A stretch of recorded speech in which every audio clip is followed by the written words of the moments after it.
જય માતાજી, જય મેરડીમાં બધાનું સ્વાગત છે આપણી મેરડી સિદ્ધ સાધના 2.0 યુટ્યુબ ચેનલ ઉપર। તો મિત્રો, આજના વિડીયોમાં આપણે વાત કરીશું ચૈત્ર નવરાત્રિ સ્પેશિયલ। ચૈત્ર મહિનાની નવરાત્રિમાં આ પ્રકારે સીધા અને સરળ ઉપાયો કરો જેનાથી તમારા દેવ તમારા પર પ્રસન્ન, રાજી અને તમારા દેવ તમારા ધારેલા કામો પૂર્ણ કરે। તો મિત્રો, અમારો વિડીયોને અંત સુધી નિહાળો તો તમને સંપૂર્ણ જાણકારી અને માહિતી મળી રહે।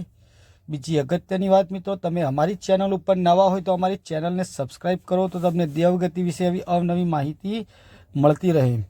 તો મિત્રો, ચાલો વાત કરીએ આજના વિષય ઉપર। તો મિત્રો, આ વાત છે ચૈત્ર મહિનાની નવરાત્રિ દરમિયાન કે તમે શું કરી શકો, કે એવા સીધા અને સરળ ઉપાય હું તમને જણાવીશ કે જે તમારી રોજમરોજની જિંદગીમાં તમે કરતા જ હોવ છો પણ તમને ખબર નથી હોતી।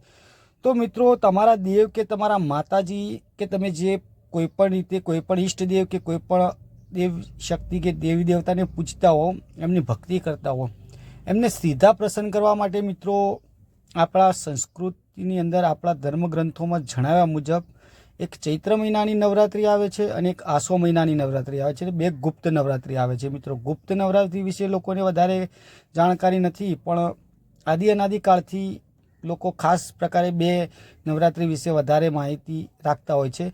તો મિત્રો, આ મહિનામાં એટલે કે 9 એપ્રિલે ચૈત્ર મહિનાની નવરાત્રિની શરૂઆત થાય છે।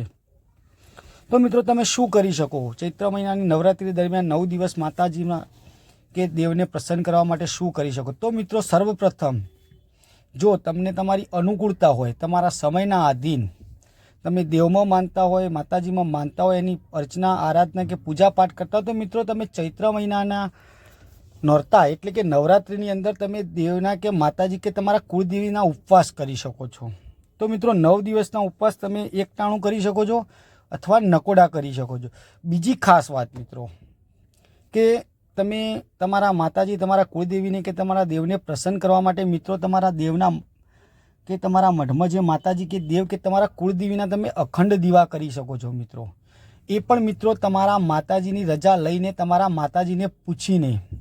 કેમ કે મિત્રો, હું એવું જાણું છું કે હું એવું માનું છું કે કોઈ પણ કાર્ય નવરાત્રિ દરમિયાન કર્યા હોય, જે એવા કાર્યો હોય એનાથી કોઈક વખત તમારા પેઢીમાં તમે પહેલાં નથી કર્યું હતું, તમારા વંશ પરંપરાગત આ નથી કર્યું હતું, તો દેવ કે માતાજી એ કરવટા સ્વરૂપે લઈ લેતા હોય છે। એટલે કે આ વર્ષે કર્યું તો આવતા વર્ષે કરવું પડે છે। એટલે ખાસ પ્રકારે તમે તમારા મઢના કોઈપણ માતાજીના ઉપવાસ કરો। ઉપવાસ દરમિયાન તમે માતાજીના દીવા અખંડ કરો, એટલે અખંડ દીવા કરો તો તમારા દેવને પૂછવું, દેવની રજા લઈને કરવું। બીજી ખાસ વાત મિત્રો, કે મિત્રો તમે એક ટાઈમ ભક્તિ કરતા હોય કે 2 ટાઈમ ભક્તિ કરતા હોય, પણ જ્યારે પણ કરો તો સવારે વહેલા ઉઠીને કરો કાં તો સાંજના તમારી સમય અનુકૂળતા પ્રમાણે કરો। સ્વચ્છ થઈ, નહીં ધોઈ, પવિત્ર થઈને તમારા મઢની પવિત્રતા બની રહે। એટલે મિત્રો, મારો કહેવાનો મતલબ છે કે આડ અડચણ ના હોય એ પ્રમાણે તમારા દેવના દીવા ધૂપ કે તમારા દેવની ભક્તિ કરો। પછી ખાસ વાત મિત્રો, કે તમારા ઘરમાં કોઈ આડ અડચણ હોય તો તમે તમારા મઢને કોઈ સ્વચ્છ કપડાં વડે પડદો બનાવીને ઢાંકી શકો છો તમારી અનુકૂળતા આધીન। તો મિત્રો, આવા જે ઉપાયો છે એ નવરાત્રિ દરમિયાન નહીં, હું તો તમને કહું છું જે તમારા સમયના આધીન બનતું હોય, જેની સાથે કે તમારા સમય એમ કે જે ઋતુચક્ર કે ચાલતા હોય। આ જે બહેનો દીકરીઓની વાત છે મિત્રો, માસિક ધર્મની વાત કરું છું મિત્રો, કેમ કે એ દરમિયાન તમે તમારા મઢને ઢાંકેલા રાખો પડદાથી। આવું રોજ જે સમયે બનતું હોય કે જે મહિનાની અંદર થતું હોય, તો આ રીતે કરવાથી મિત્રો તમારા દેવને કોઈ આડઅસર એટલે કે કોઈ અડચણ નથી પડતી અને તમારા દેવ તમારા પર રાજી અને પ્રસન્ન રહેતા હોય છે। તો મિત્રો, મેં તમને જણાવ્યું કે દેવના ઉપવાસ કરો, દેવની અખંડ દીવા ધૂપ કરો। બીજી ખાસ વાત મિત્રો, કે તમે તમારા દેવને પ્રસન્ન કરવા માટે અગરબત્તી કરવાની જગ્યાએ હું એમ કહું છું કે ધૂપ ધુમાડા કરો। ધૂપ ધુમાડા એટલે મિત્રો કે 9 દિવસ તો કરો જ, સવાર સાંજ જ્યારે પણ તમને સમય મળે એ પ્રમાણે 9 દિવસ તો કરો જ, પણ રોજે રોજ કરવાથી તમારા રવિવાર કે મંગળવાર કરો, સાંજ સવારે કરો, એક ટાઈમ કરો, જેવી તમારી ભક્તિ, જેવી તમારી શક્તિ। તો મિત્રો, ધૂપ ધુમાડામાં તમે શું કરી શકો કે લોબન, ગુગળ, 3200, કપૂર, આ પ્રકારના ધૂપ તમે અને તેલના ધૂપ અને તેલના હોમ હવન કરવાથી રોજે રોજ તો મિત્રો તમારા દેવ તમારા રાજી થાય છે, તમારા પર પ્રસન્ન થાય છે, તમારા પર કૃપા બનાવે છે, તમારા અટકેલા કાર્ય પૂર્ણ કરે છે।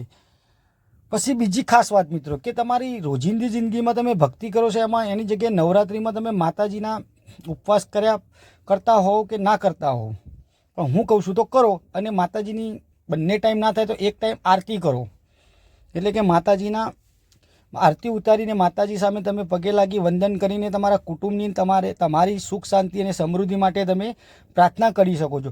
મિત્રો બીજી એક અગત્યની વાત એક જણાવીશ કે મિત્રો માણસ બહુ ચંચળ સ્વભાવનો છે, મનુષ્યનું મન ચંચળ છે, મનુષ્યના મન મગજ ચંચળ હોય છે. એટલે પણ જ્યારે પણ માતાજી પાસે જતા હોય, દેવ પાસે જતા હોય તો તમે માગવા જ જાઓ છો.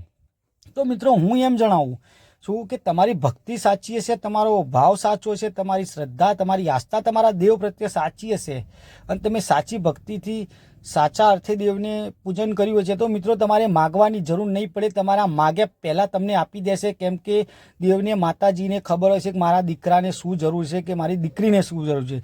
તો મિત્રો તમે કોઈપણ પ્રકારે હોય, કોઈપણ પ્રકારે એટલે કે સ્ત્રી હોય કે પુરુષ હોય કે કોઈ પણ હોય, જે મનુષ્ય ગતિમાં છે એ કોઈપણ પ્રકારે દેવને સીધી રીતે લાડ લડવતું હોય, એમાં સાચી ભક્તિ હોવી જોઈએ, નિસ્વાર્થ ભક્તિ આવવી જોઈએ, એમાં કોઈ લોભ લાલચ ના હોય, તો મિત્રો તમારું દેવ તમારી ભક્તિ સાચી રીતે સ્વીકારે છે. બીજી અગત્યની વાતો મિત્રો કે તમે નાની નાની ભૂલો કરતા હોવ છો. એટલે કે મારો કહેવાનો સીધો અને સરળ મતલબ છે કે નવરાત્રિ દરમિયાન કોઈ એવું ના કરો કે જેમ કે નર નિવેદ છે. જો તમારી પેઢીમાં તમારા વંશ પરંપરાગત કે તમારા પૂર્વજો દ્વારા ચૈત્ર મહિનાની નવરાત્રિમાં કોઈ નર નિવેદ કે નિવેદ નથી કર્યા, તો મિત્રો એ ના કરો. કેમ કે એ કરવાથી મેં તમને આગળ જણાવ્યું દેવ કરવાટા સ્વરૂપે લેતું હોય છે. તો એક વખત કર્યા પછી દર વખત માગે જાય છે. એનાથી ઘણી વખત આડ અડચણ કે કોઈ આંટીઓ ઊભી થાય છે, એનાથી તમારા દેવ તમારા પર રૂષ્ટ થાય છે, તમારા પર કૃપાયમાન થાય છે, જેનાથી મિત્રો તમે દેવ દુઃખનું સમસ્યા ભોગવી શકો છો, પીડા ભોગવી શકો, તમને દેવ દુઃખની મુશ્કેલીઓ પડી શકે છે. તો મિત્રો આવા કાર્યો ના કરો જેનાથી તમારા દેવ તમારા ઉપર કૃપાયમાન થાય. અને મિત્રો સીધી અને સરળ વાત છે કે જેટલું કરો એટલું તમારા સાચા મનથી કરો, તમારા સાચા ભાવથી કરો. મેં તમને જણાવ્યું એ સીધા અને સરળ છે. ભક્તિ ઇઝ ધ બેસ્ટ પોલિસી છે મિત્રો. ભક્તિ એ સાચો માર્ગ છે દેવને મનાવવાનો.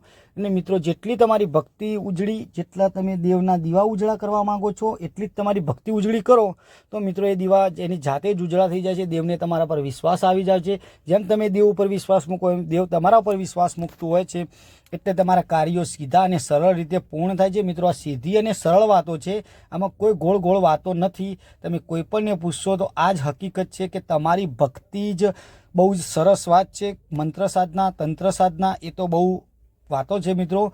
તો જેને બહુ આગળ પડતી વાત કરવી છે, જેને તમારા દેવ દ્વારા તમે લોકોના કામ કરાવવા માગો છો, એ બધી વાતો ત્યાં આવે છે. પણ તમે તમારા જ પૂરતું કરવા માગતા હોય, તમારા કુટુંબ થકી કુટુંબનું અને તમારા પરિવારજનોની સુખ સમૃદ્ધિ ઈચ્છતા હોય, તો ભક્તિ અને ભક્તિ સિવાય બીજો એવો કોઈ માર્ગ નથી. સીધી સરળ ભક્તિ અપનાવો, નિસ્વાર્થ ભક્તિ અપનાવો, તમારા દેવ તમારા 100% કાર્યો કરશે. બીજી ખાસ વાત મિત્રો કે હું તમને ફરી જણાવું છું કે હું નેક્સ્ટ વિડીયોમાં એટલે કે આગળ જે વિડીયો બનાવીશ એમાં હું મેરડી માતાના તમને 4 ભક્તિ મંત્રો આપીશ, જેમાં તમારે કંઈ જ ખાસ કરવાની જરૂર નહીં પડે.